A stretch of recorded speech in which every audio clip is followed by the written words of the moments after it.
Video. நெறைய பேருக்கு வந்து துணிலாம் நெறைய வரும். பட் என்னால தச்சு குடுக்க முடியல. டயத்துக்கு கஸ்டமர் கேட்குற டயத்துக்கு என்னால தைக்க முடியல. சில டைம் சோம்பேறி ஆயிருது. சில வீட்டு பிரச்சனைனால நான் வந்து தைக்க முடியாம போயிருது. அதனால மறுநாள் நம்ம தச்சு குடுக்குற மாரி ஆயிருது.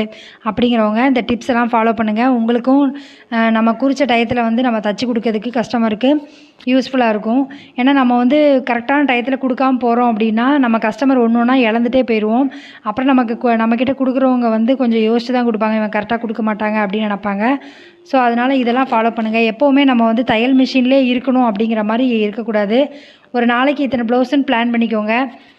வீட்ல தான் தைக்கிறீங்க. உங்களுக்கு கடனாலும் ரொம்ப நெறைய வரும். வீடுனா கொஞ்சம் பரவாயில்லாம வரும்.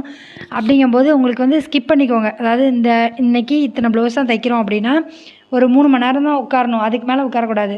அதுக்கப்புறமா நம்மளோட மத்த வேலையெல்லாம் பார்த்துட்டு ரெஸ்ட் எடுக்கிற டைம் எல்லாமே நம்ம வந்து சேர்ந்து எடுத்துக்கணும். அதே மாரி முழு நேரமும் நம்ம மிஷின்லயே உட்கார்ந்தோம் அப்படின்னா,